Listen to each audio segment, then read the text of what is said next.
Kurang gede beli sebanyak ya? Hah? Cukup, ya wis. Kurang gede. Ya wis.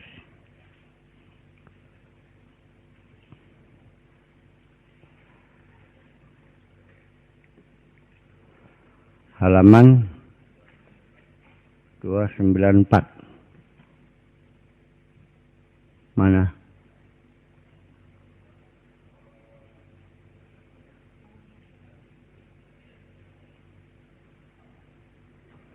Jahadal Islam awalan liyadfa'a anil mu'minin al-adha wal fitnata. Hah? Apa nih? Bawahnya. Sanian litakrir hurriyati da'wah.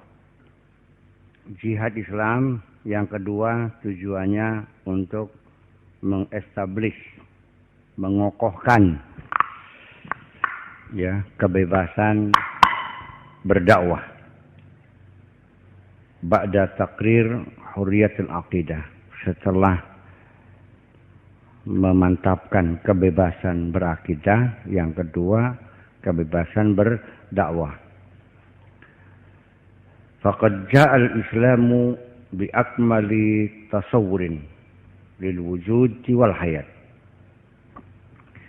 Islam datang membawa satu persepsi yang paling sempurna dalam memahami makna kehidupan dan makna wujud.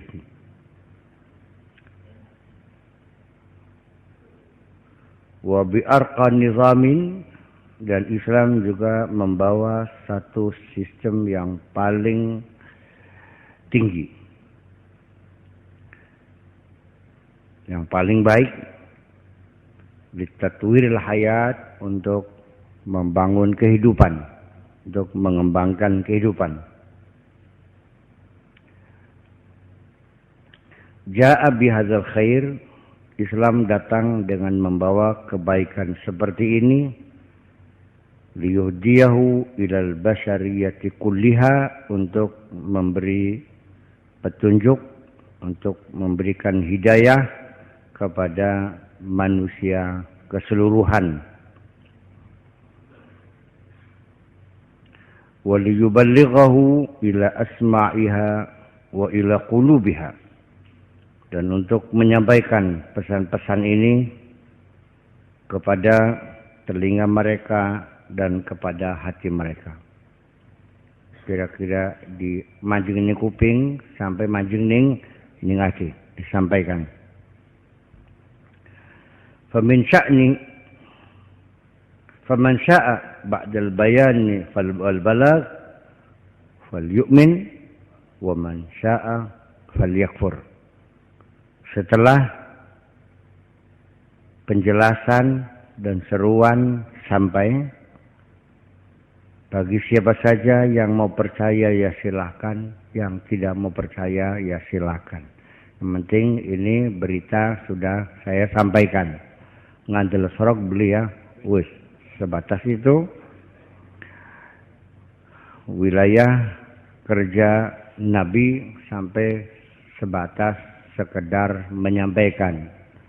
Anda percaya atau tidak percaya itu silahkan, tugas saya sekedar menyampaikan. Jangan sampai kita melebihi wilayah kerja kita, melebihi luasnya dari wilayah kerja Nabi. Yang ini yang terjadi, kita memaksakan kepada orang lain sampai dengan tindakan-tindakan yang anarkis. Jadi kira kalau ditugas luwih gede dibanding tugasnya kan Nabi konon. Nun? Iya kan, pentung iya tuh kalau digecek ndasa karo watu. Sudah Bang. Iya, perangsane kok ya itu.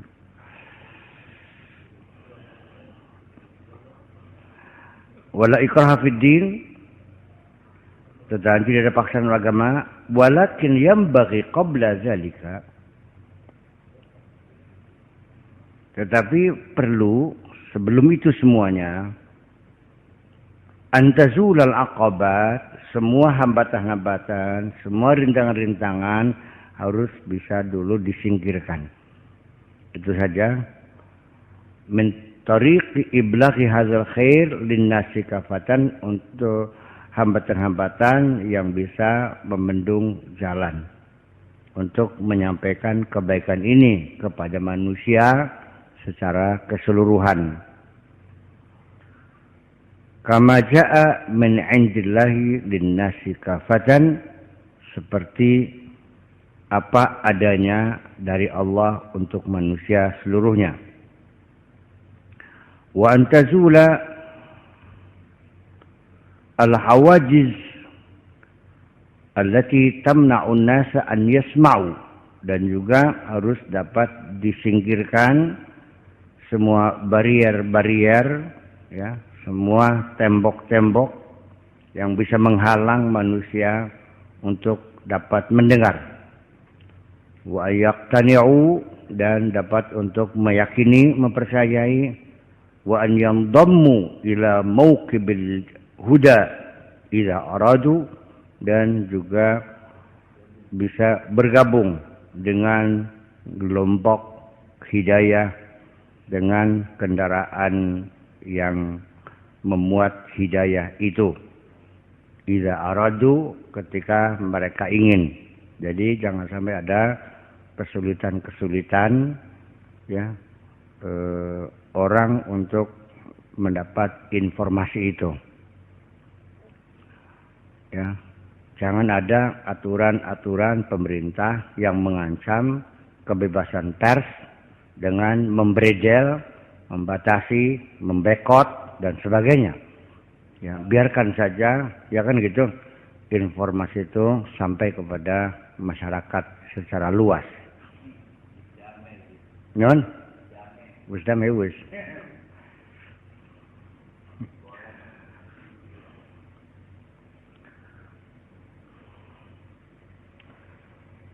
Wa min hadhil hawajis, nah, hambatan-hambatan, rintangan-rintangan atau barier-barier yang seperti tadi disebutkan adalah bisa terjadi antakuna hunaka nuzumun taghiyah fil ard, yaitu dalam bentuk sistem pemerintahan yang represif, pemerintahan yang diktator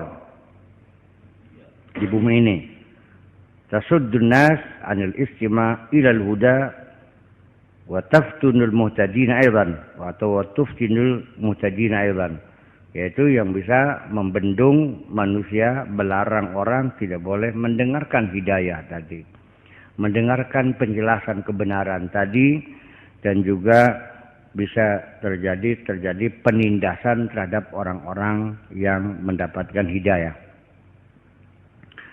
Fajahad al-Islam liyuhattima hadhihi an-nuzum mataghiyah.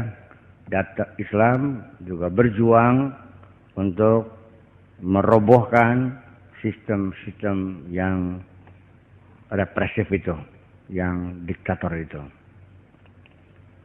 Wa liyuqima makanaha nizaman adilan, ya, diganti dengan sistem yang adil, yakfulu hurriyat ad-da'wah ilal haqqi fi kulli makan wa hurriyat ad-du'at, yang sistem pemerintahan baru yang bisa menjamin kebebasan berdakwah kepada kebenaran di mana saja, fi kulli makan, di mana saja, wa hurriyat ad-da'wah du'at, dan kebebasan para bedai itu sendiri. Wa ma yazalu hadzal qa'iman, tujuan ini, target ini sampai sekarang tetap masih ada. Wa ma yazalu jihad mafruḍan 'alal muslimin liyuballighuhu in kanu muslimin,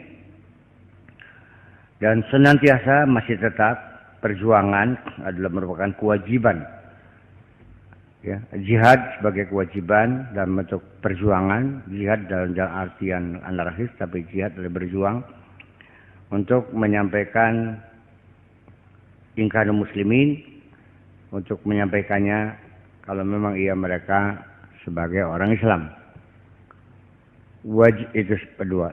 Yang ketiga, wajahadil Islam salisan, dan jihad Islam yang ketiga adalah bertujuan liyuqima fil ardi nizamul khas wa yuqarriruhu wa yuhmi, untuk membentuk satu sistem yang khusus di bumi ini, ya, ditegakkan dan juga dilindungi.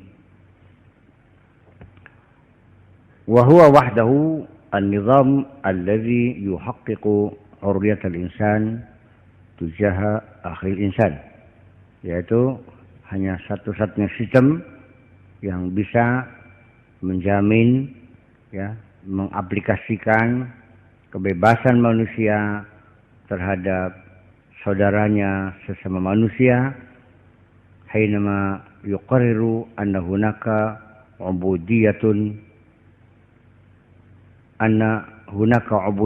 wahidatan lillahi al-kabiril muta'al, bahwa di sana ada satu penghambaan, pengabdian kepada Allah yang maha besar dan maha tinggi. Wa yulghi minal ard ubudiyatul bashar lil bashari fi jami' ashkaliha wa suwariha, dan membatalkan segala bentuk, ya, eksploitasi penghambaan manusia terhadap manusia fi jami'i ashkaliha wa suwariha, dalam segala bentuk dan rupanya dan modelnya. Ini makna yang seperti ini, inilah yang menakutkan orang Mekah ketika Kanjeng Nabi mengatakan la ilaha illallah. Sangat mengerikan. Makanya di penghujungnya tidak ada jalan lain kecuali Kanjeng Nabi harus dihabisi. Karena ini adalah akan menjungkir balikan tatanan sosial yang sudah lama mapan di Mekah. Selama itu rakyat jelata, para budak, hamba sahaya adalah jelas-jelas mengabdi kepada majikannya. Manusia mengabdi kepada manusia. Ana bujang, ana majikan. Nah, ketika kalimat tauhid, ya, la ilaha illallah dikumandangkan, ini pertanda selesailah era perbudakan, era penghambaan manusia terhadap manusia, bahwa manusia semuanya hanya menghamba kepada Allah. Perbedaan-perbedaan kita di dunia hanya perbedaan status sosial saja dan perbedaan peran saja. Pada hakikatnya kita semua sama ini kulluna ibadallah. Kita semuanya hamba Allah dan kita bekerja hanya untuk Allah. Tidak ada kesetiaan kepada siapapun kecuali kepada Allah, dan kita bekerja semuanya kepada Allah. Ini kan artinya memberangus, ya, keistimewaan sang penguasa, orang kaya dan pejabat. Itu yang menjadi persoalan. Adapun kalau orang Indonesia tidak paham maknanya la ilaha illallah, itu wajar karena tidak mengerti bahasa Arab persoalannya. Ujung-ujungnya berdasar orang anak pangeran kang wajib disembah nanging Gusti Allah. Jadi dikiranya sudah selesai kalau orang itu tidak menyembah tempekong, tidak menyembah pohon, menyembah kayu. Tetapi ketika Anda bisa dipaksa oleh seseorang dan Anda melakukan apa saja yang dikehendaki oleh atasan Anda, itu berarti sama juga penghambaan juga. Ketika Anda diancam oleh atasan, kalau tidak nurut saya pecat, maka Anda melakukan apa saja yang itu juga adalah penghambaan juga. Jadi maksudnya la ilaha illallah ini artinya menghilangkan, menggugurkan, membatalkan semua aturan-aturan Yang ada membangun satu sistem yang baru. Yaitu kesetiaan kita adalah bukan kepada orang per orang, tapi kepada suatu sistem. Yaitu keadilan sosial. Ini pemahamannya ke sana sesungguhnya. Sadar begini. Ya selama ini kamu gimana? Hidup yang tiap hari la ilaha illallah, la ilaha illallah. Apa artinya semuanya itu?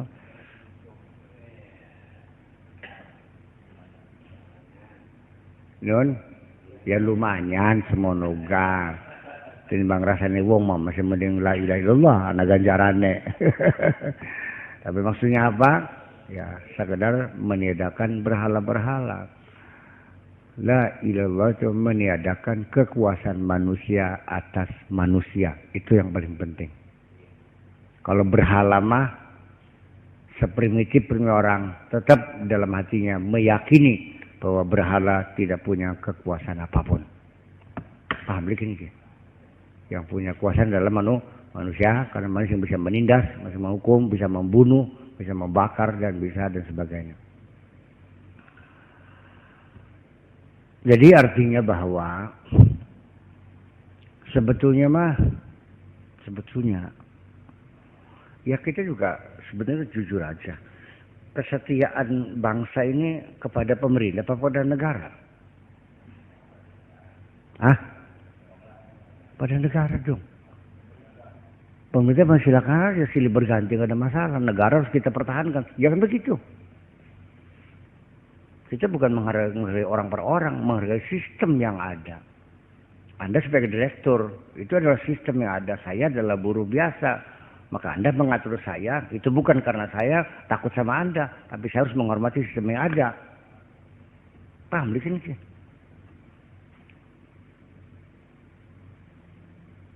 Ketika Anda bekerja sebagai pegawai negeri, Anda mendapat gaji, itu bukan uang atasan Anda, itu uang rakyat. Paham di sini sih?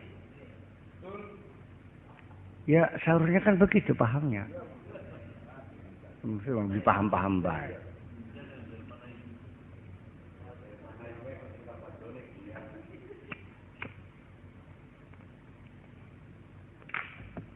Bisa beli ngelawan atasan, begitu ngacam tak mutasila, sok mutasian sampai tak mutasi maning di Sukabumi gini sisan. Wah, beli makanan kok. Iya Pak. Boleh baik, sampai sing bikin mah. Nah itu kan jadi masalah sesungguhnya. Semangat Islam membangun kesetaraan sosial melalui konsep la ilaha illallah itu sangat mengerikan. Ya iya, jadi bukan persoalan moral, bukan persoalan kredibilitas. Nabi Muhammad mau dibunuh oleh orang Mekah tuh.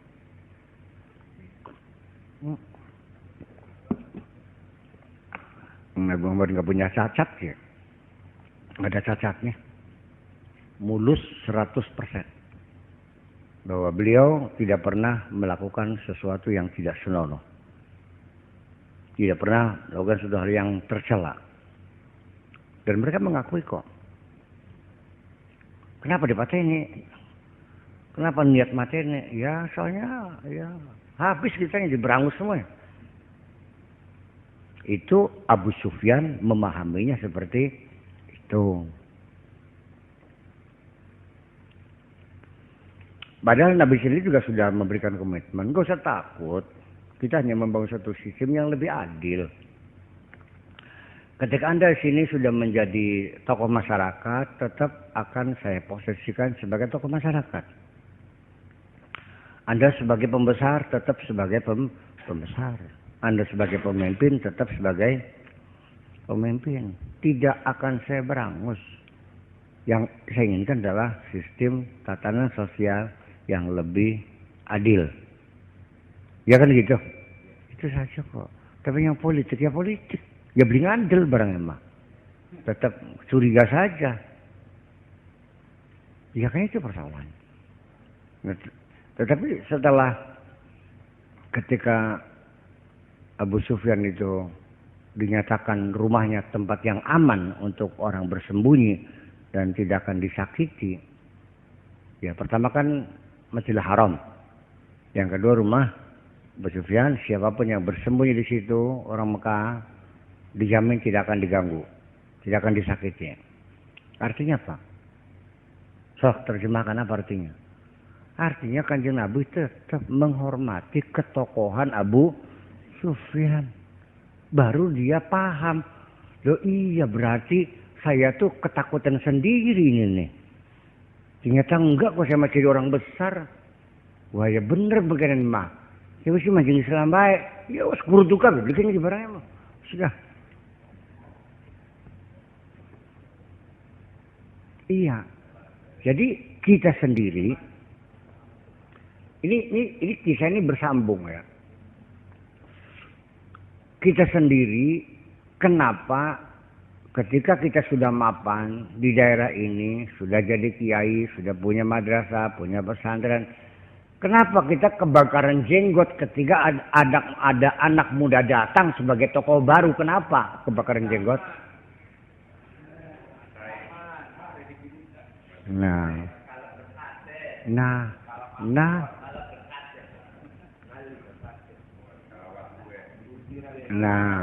ya kan? Lah ya kenapa? Tetap persoalan semacam itu. Wah, ya entok dah santai kita mengganan mah. Ya kayak wong warungan begini sih. Ya sama.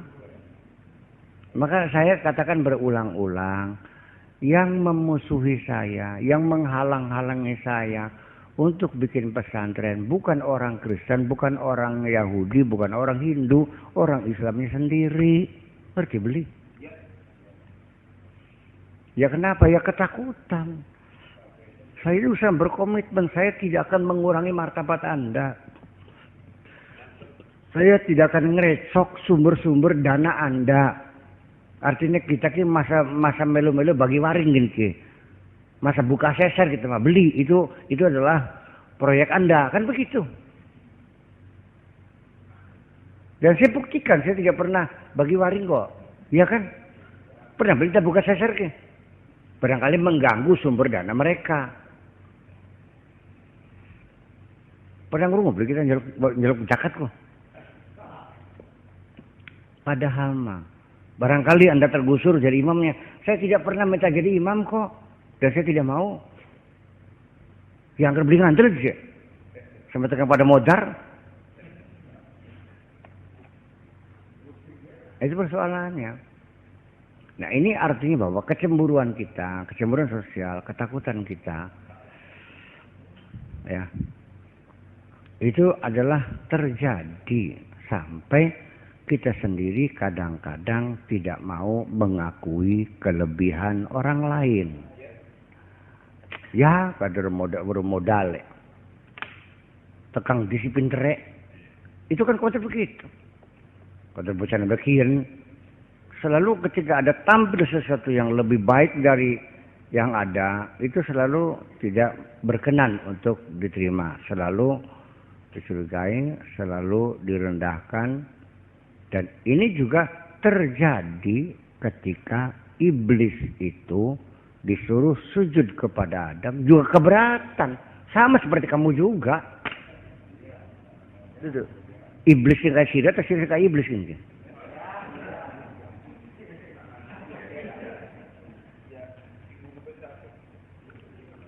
Ya itu kan sama. Qala ana khairu minhu khalaqtani min narin wa khalaqtahu min tin.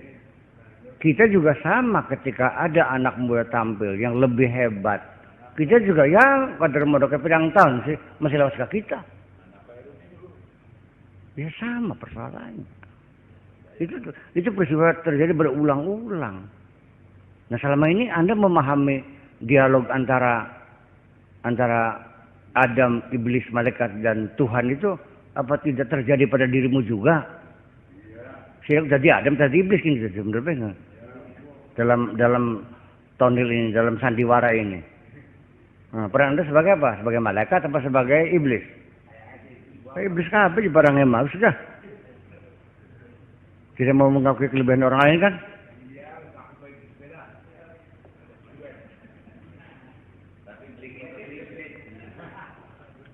Ini persoalannya ketika iblis tidak mengakui kelebihan Adam, Allah membuktikan bahwa dia lebih hebat dari kamu. Makanya wa'allama Adamal asma'a kullaha. Summa aradahum 'alal malaikati faqala anbi'uni bi asma'i haula'i in kuntum ta'lamun. Atau in kuntum sadiqin. In kuntum sadiqin. Qalu subhanaka la ilma lana illa ma 'allamtana. Itu malaikat secara positif dia mengakui kekalahan. Malaikat mah benar kan kah? Dibuktikan wah lebih unggul. Oh dia mengakui. Iblis mah tidak mau mengakui. Tetap baik kadang ngaji tekang di sih. Kata masa kita berdurung apa kan ngaji? Iya. Orang belum tahu kabar paham apa macam kata ya kata tamatan ngingang-ngingen. Ya seperti itu. Jadi artinya bahwa sampai sekarang saya masih bisa menatap wajah-wajah iblis yang berdialog dengan Adam itu, dengan malaikat itu.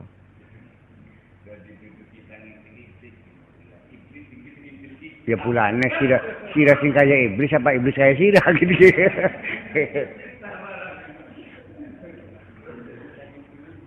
Makanya itu dikiranya bahwa kita tidak mau mengakui kelebihan orang lain itu dikiranya bukan sifat iblis. Ya jujur aja dong.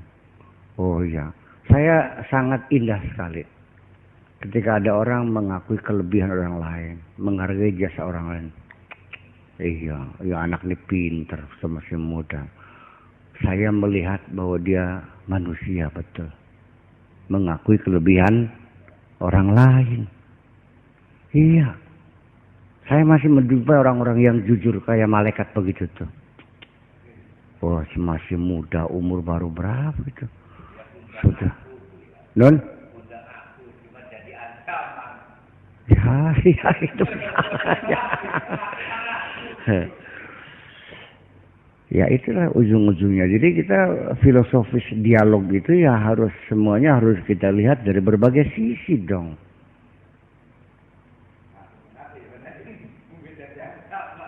Apa perlu saya analisa lebih mendalam lagi dialog iblis dengan ini ya? Nggak selesai-selesai, itulah kehidupan.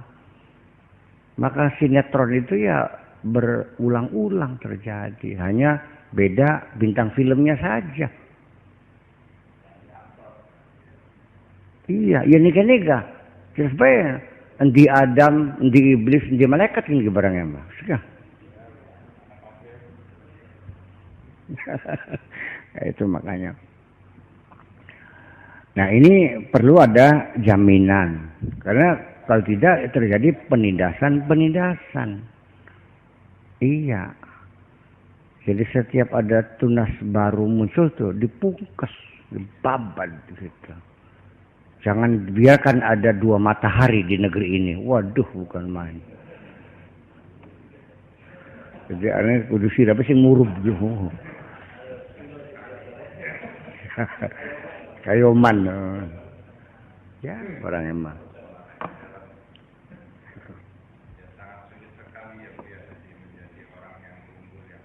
Nah makanya kesombongan itu selalu muncul dalam diri kita.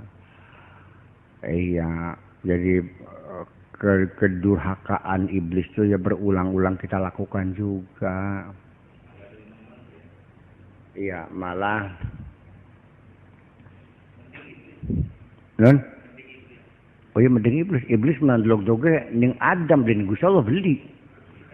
Bakasir mandlog-doge ning Gusti Allah kini. Kalau iblis itu ana khairu minhu. Saya lebih hebat dari Adam. Bahkan menusain mah ana khairu minka. Aku lebih hebat dari kamu. Ya Allah gitu ngomongnya. Mau saya buktikan. Ya ketika dia nyumbang 500 juta untuk masjid sampai terjadi bangun. Lalu diangkat jadi ketua DKM karena jasanya kan. Tiba-tiba dipecat. Kayak apa nyewotnya? Jadi saya dipecat. Ya. Karena tidak transparansi asalnya. Wah, ngamuk ke sampai takang ngucapakan lamun langkar yang mas ada dia masih ngerti beli koplok tuh. Ayo. Siapa sih yang 500 juta kita nyumbangkan aja. Ya kan begitu. Iya, lamun langkah kita mah masih ada dia yang masih beli saya kok. Kalau sejak itu medit kabeh, kita sih nombok kabeh duitnya.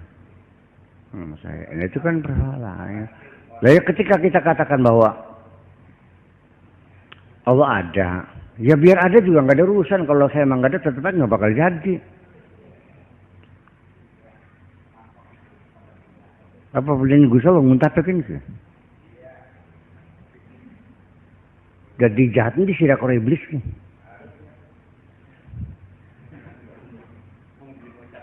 Iblis mah sobude terhadap Adam kepada Allah tetap mengakui, masih berdoa. Rabbi anzirni, masih mengakui dia sebagai Tuhan.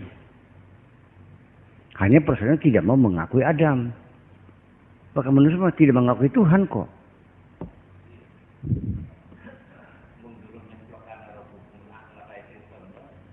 Yang gak usah diucapin. Perilaku itu membuktikan bahwa dia menganggapnya lebih dari Allah kan gitu.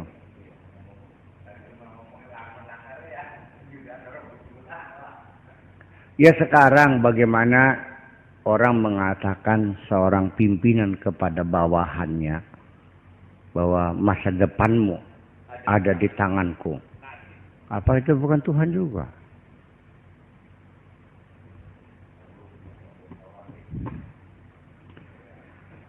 Ya, pikir-pikir mah. Nah ini persoalannya adalah ya maka jihad yang ketiga itu adalah jihad dalam artian membangun suatu sistem. Kita menghormati sistem, setia kepada sistem. Jangan ada perbudakan manusia dengan manusia yang lain.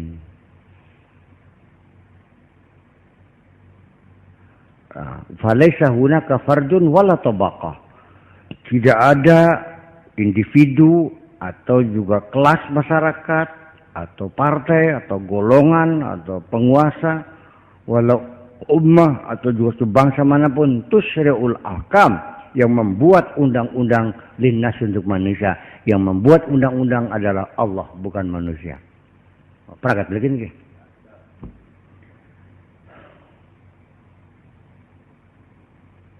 Wa tastazilluhum an tariqit tasyri', dan akan memperbudak mereka, akan menghisap mereka dengan cara perundang-undangan. Tertindas dibuat undang-undang yang tidak berpihak kepada rakyat, tapi undang-undang yang menguntungkan sang penguasa. Itu sudah diperingatkan sejak awal. Kita sendiri punya kecerdasan dan rakyat sudah cerdas. Undang-undang gitu begitu diumumkan, dibuatkan, sudah bisa merasakan undang-undang ini sama sekali tidak berpihak kepada rakyat. Undang-undang ini adalah sentuhan tangan-tangan halus untuk kepentingan golongan tertentu. Ini ungkapan yang sudah berulang-ulang di koran, di media. Ya begitu tuh soalnya.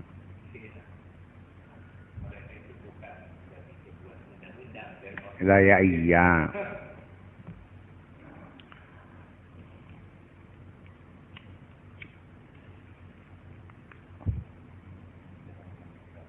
Ya sekarang saya mohon maaf bahwa saya mendengar dan saya menjadi pendengar yang setia dialog-dialog di warung-warung kopi, di kendaraan, di jalanan, ya, man on the street, orang jalanan yang mengomentari seperti ini komentarnya, ya, kata orang yang tidak mau disebut namanya, ya begitu kan?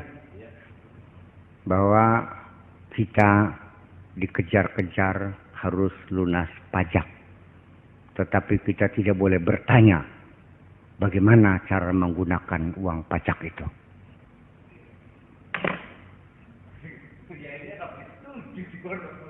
Nun? Apa nih? Beli setuju. Pajak itu zakat, pajak.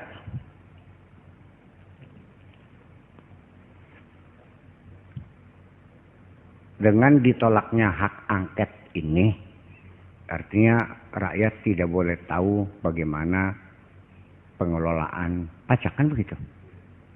Sudah tertutup. Jadi sih digedeg-gedeg pajak dibledik-bledik ah. Belum ditakon, mending duitnya belum ditakon. Karena yang penting bayar itu sih dah. Gitu kata komentar orang di jalanan.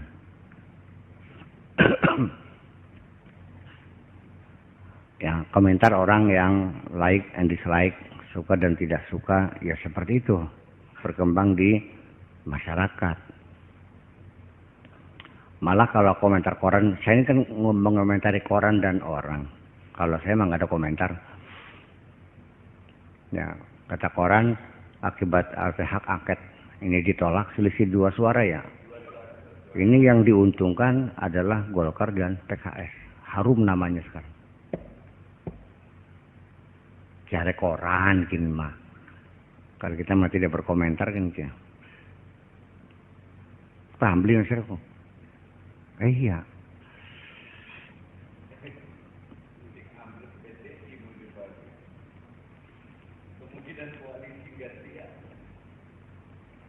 Ya itulah persoalannya. Jadi ya memang seperti itulah. Maka undang-undang itu bersumber dari Tuhan. Kesulitannya adalah firman Tuhan pun tidak lepas, dipelintir-pelintir juga. Nantinya ujung-ujungnya menguntungkan sang penguasa. Wes garuwet gitu barangnya mah.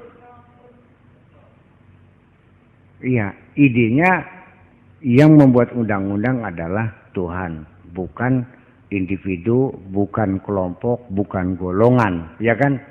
Supaya lebih berkeadilan. Tetapi ketika Allah berfirman pun ternyata dipelintir-pelintir.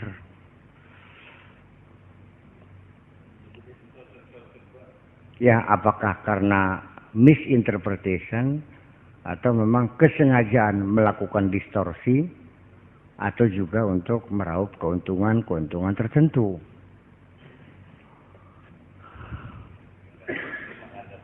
Nah, dan ketiga, orang-orang meneliti, melakukan kodifikasi hukum Islam, beristihad, itu pun tidak lepas intervensi sang penguasa. Karena ulama juga dari dulu tetap diketiak penguasa juga. Ruwet begini sih. Paling tidak jadi pertimbangan di ya itu makanya. Ya ini artinya bahwa Imam Ibnu Hambal dimasukkan penjara, dipentung ya karena dia tidak mau memfatwakan sesuatu yang jauh dari kepentingan rakyat dong. Itu. Iya, Abu Hanifah juga sama dipentungi pada baik. Orang sekelas itu saja bisa dijebloskan penjara. Dan dulu tidak ada hak menjawab. Tidak ada advokat, tidak ada penasehat, langsung ditangkap, langsung ketok palu, pancung, itu kan bisa. Jadi ya kalau kita melihat keadilan yang sesungguhnya, jujur, saya kira di abad ke-20 ini, 21 ini lebih adil daripada proses peradilan pada zaman dahulu kala. Iya dong. Sekarang maling juga, perampok juga, koruptor juga punya hak pembelaan sekarang. Iya tapi ada undang-undangnya. Pemerintah memberikan pengacara.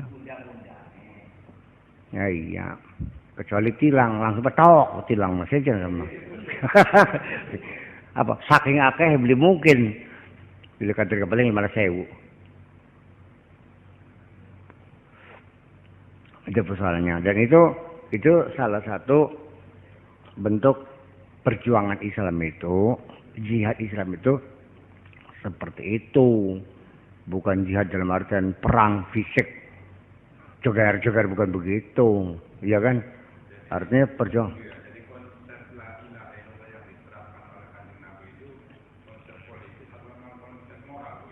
Ya konsep politik, ngaco sih dong.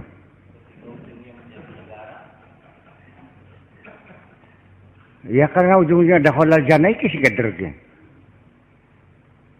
Akhiru kalamihi ada kholal jannah. Ya kan itu barang. Ini pergeseran tentang pemahaman itu ya bersama-sama bergeser.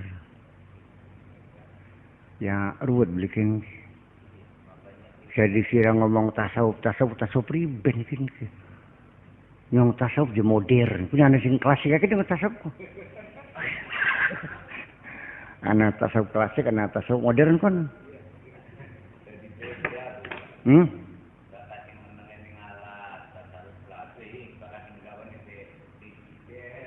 Klasik modern kan, tasawuf modern. Ya saya kira juga mungkin Pak Hamka juga terjebak ketika dia membuat tasawuf modern tuh. Iya, seperti Imam Ghazali, Ihya Ulumuddin terjebak juga.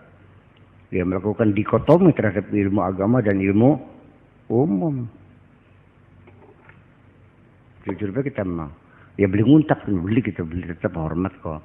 Ke Pak Hamka juga hormat, ke Imam Al-Ghazali juga saya hormat. Ya, Ihya Ulumuddin kan menghidupkan ilmu-ilmu agama. Yang mana ilmu agama tuh saya nanya. Nah, ya iya.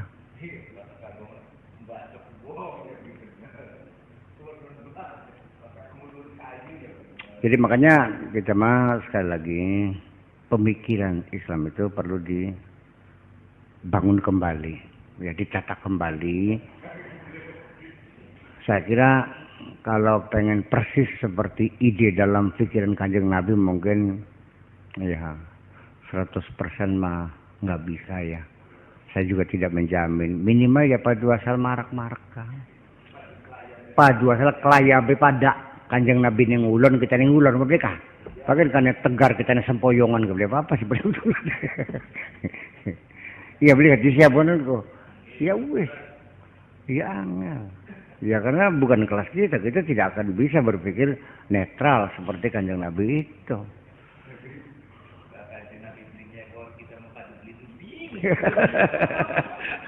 Iya, Kanjeng Nabi beli nyolot, bakal gitu kepada hal aja nuding be kabus. Yang bakal nuding gue tekang sungur nempel aku. Insyaallah ya. Tapi orang-orang seperti itu juga diperlukan juga sih.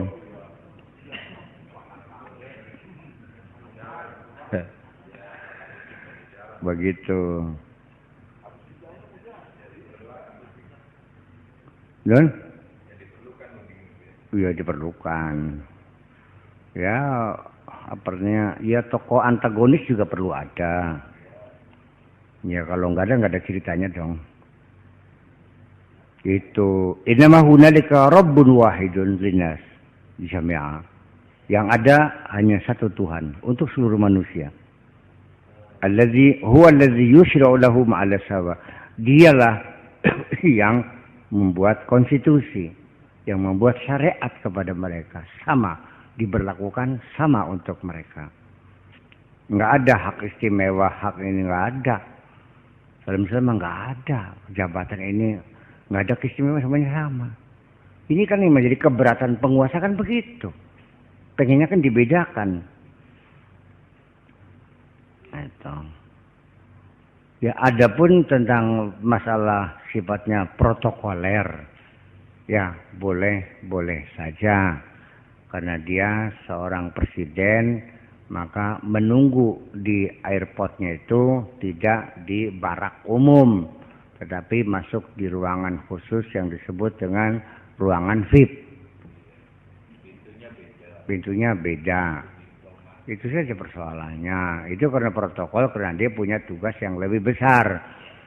Ya kan begitu. Jalan raya juga sama, ngeok-ngeok suruh minggir semuanya. Itu bukan berarti dia lebih dari kita. Memang dia punya tugas besar sehingga dia harus didahulukan. Kita yang ngalah. Itu kan masalah protokoler saja. Kalau di depan Allah mah sama aja. Tampak sini tampak kabel salah melakukan urusan. Bukan karena kamu anaknya ini kamu nggak ada urusan. Ya duraka ya duraka. Ya kan begitu masalahnya. Paham beli kita ngomong gitu kis. Wa ilaihi wahdahu yattajihuna bitta'ati wal khudu.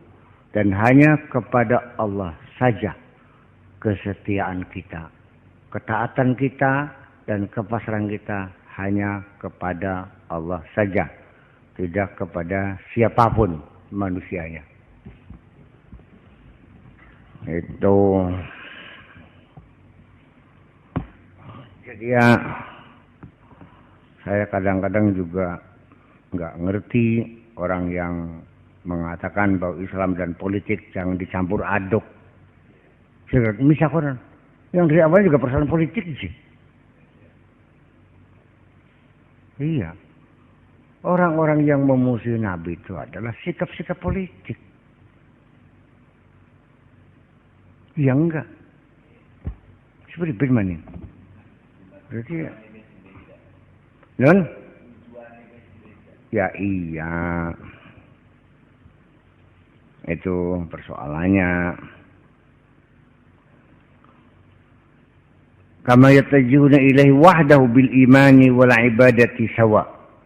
Demikian juga semua kita manusia harus menghadap kepada Allah. Sama. Dalam hal keimanan, dalam hal pengabdian, semuanya harus sama. Fala ta'ata fi hadzal nizam li basharin. Dalam sistem misalnya semacam ini, maka tidak ada ketaatan kepada manusia illa ayyakuna munaffidzan li syariatillah, kecuali kepada lembaga yang melaksanakan syariat Allah, yaitu kita harus taat karena dia sedang mengamalkan syariat Allah, itu saja. Muwakkilan atau muwakkalan anil jamaati lil qiyam bihajatan tanfiz, dan dia yang diberi kewenangan, ya kan begitu, untuk melakukan hal semacam itu kepada masyarakatnya dalam hal melaksanakan syariat ini. Haitsu la yamliku an yus'a huwa ibtidaan, yang pada dasarnya tetap dia tidak memiliki hak konstitusi bisa membuat undang-undang. Dia hanya sebagai pelaksana dari undang-undang yang dibuat oleh Allah. Nah, sehingga ketika undang-undang yang dibuat Allah itu tidak jelas atau tidak ada atau belum ada, maka di situ merupakan wilayah-wilayah ijtihad seseorang dengan melalui apakah itu masalah mursalah, apakah melalui qiyas dan sebagainya. Itu teknis sebenarnya. Ini pelajaran teknis masalahnya. Ya, jadi kalau sudah teknis, yang itu sudah di luar dari wilayah filosofis. Ya. Lianna tasyri' min sya'nil uluhiyati wahda. Karena persoalan membuat undang-undang itu urusan Allah semuanya, sendiri, Allah sendiri.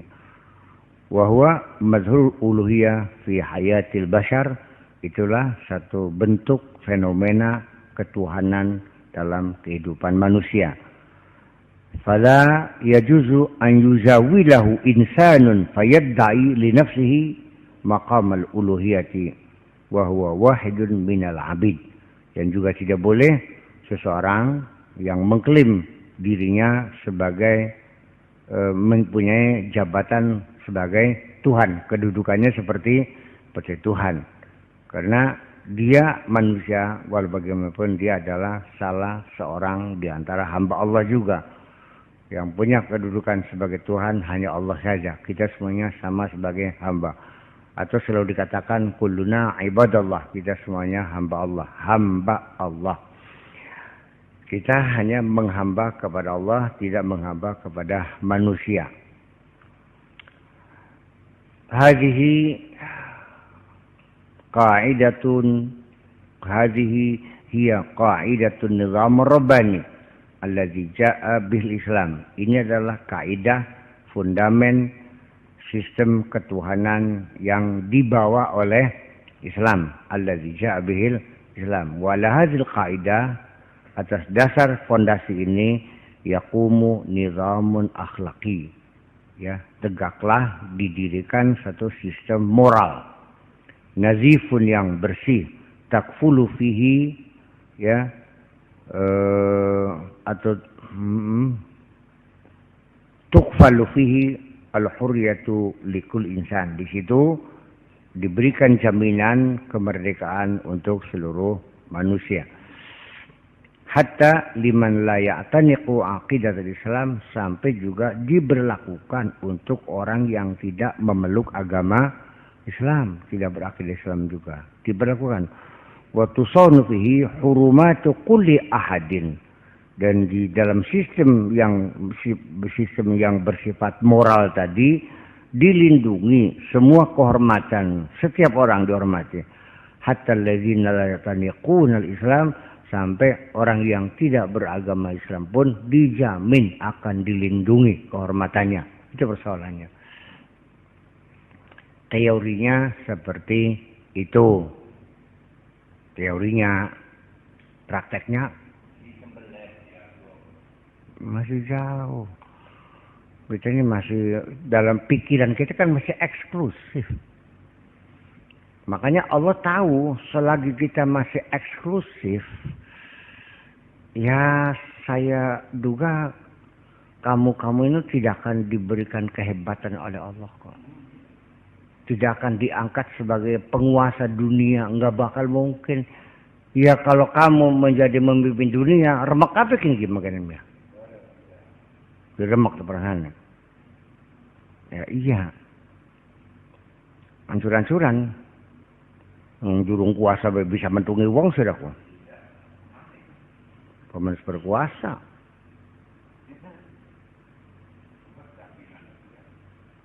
Iya.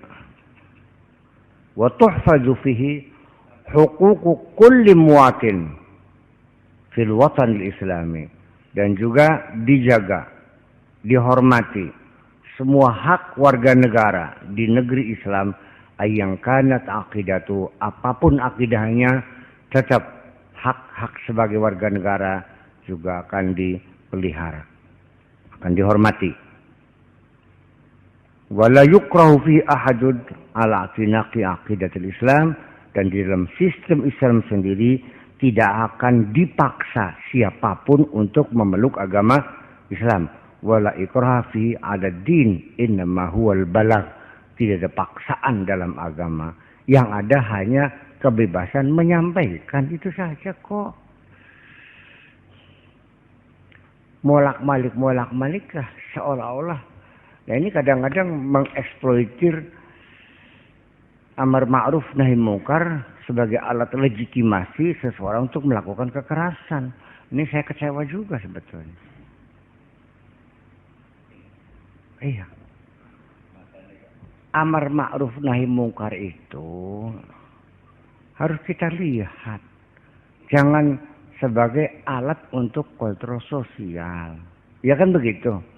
Menjaga satu keseimbangan. Bukan berbuat seenaknya memaksakan demi amar ma'ruf nahi mungkar.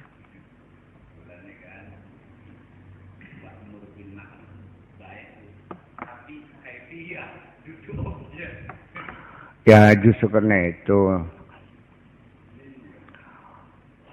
nahi mungkar, amar ma'ruf itu siapa? Yang disuruh ini siapa? Apakah lembaga? Apakah individu?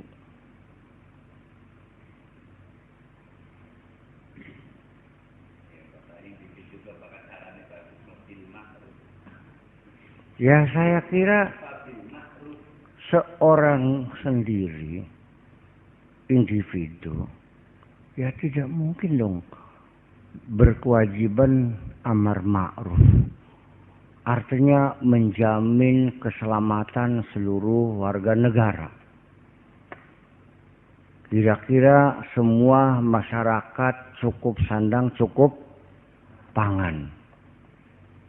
supaya kejahatan-kejahatan bisa terhindari, supaya masyarakat punya tingkat kesehatan yang sangat cukup, ya, terhindar dari penyakit-penyakit epidemik. Ini tugas pribadi, petugas lembaga begini nih. Supaya jangan ada tindakan korupsi, supaya jangan ada tindakan pembunuhan, pencopetan, maling, penipuan, dan segala kemungkaran. Mungkinkah bisa dilakukan oleh seseorang? Ya artinya ya jelas. Ya ini barangnya memang yang beli paham itu barangnya mah.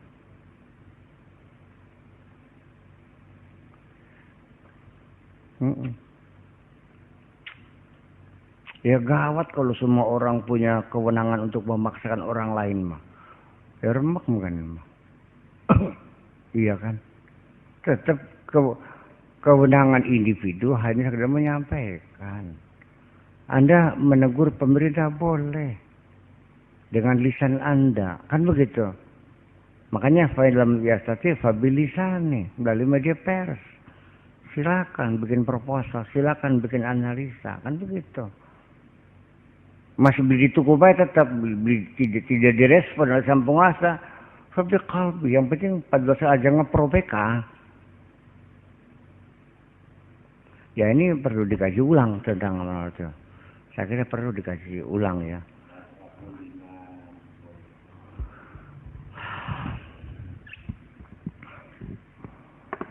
Ketika kita merasa terganggu, di dekat rumah kita ada tempat pelacuran. Bagaimana proses Anda melakukan nahi mungkar ini? Ya aja nggak bawa golok tulis dibacoki kabeh terlembuka sih.